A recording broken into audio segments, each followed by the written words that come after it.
حدثنا عبد الله قال أخبرنا مالك عن إسحاق بن عبد الله بن أبي طلحة عن أنس بن مالك أن جدته مليكة دعت رسول الله صلى الله عليه وسلم لطعام صنعته له، فأكل منه ثم قال: قوموا فلا أصلي لكم.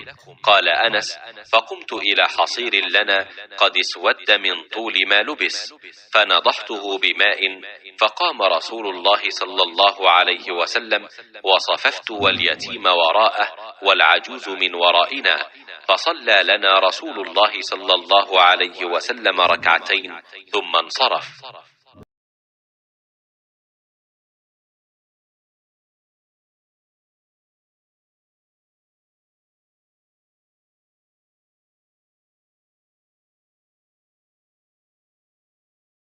رسول اللہ صلی اللہ علیہ وآلہ وسلم کو کھانا تیار کر کے کھانے کے لیے بلایا۔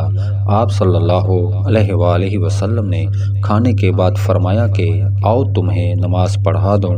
انس رضی اللہ عنہ نے کہا کہ میں نے اپنے گھر سے ایک بوریا اٹھایا جو کثرت استعمال سے کالا ہو گیا تھا۔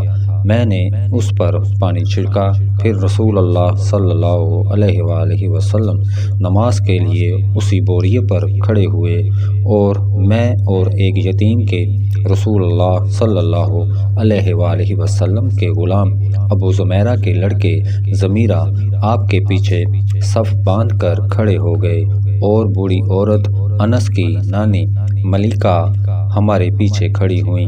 پھر رسول اللہ صلی اللہ علیہ وآلہ وسلم نے ہمیں 2 رکعت نماز پڑھائی اور واپس گھر تشریف لے گئے۔ صحیح بخاری حدیث نمبر 380۔